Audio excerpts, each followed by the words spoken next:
Okay, so this is the back end of the two-wheel drive unit, view from behind. Two overlong half shaft put through.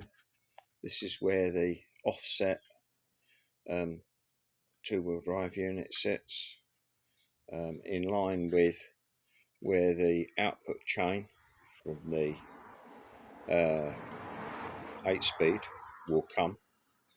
It'll be mounted below here somewhere, so that's something I've got to sort out yet. But yes, they are together. They do line up. This is just friction allowing that to turn. There's no pins through here, no roll pins. Here and here and here. That's a job yet to be done.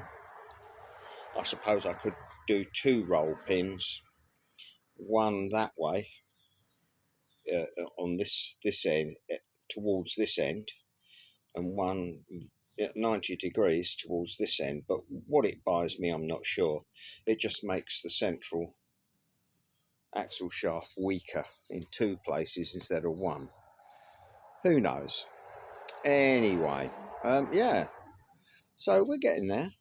It's painfully slow. I don't spend much time on it because, well, I'm just lazy. But there you go, we're getting there.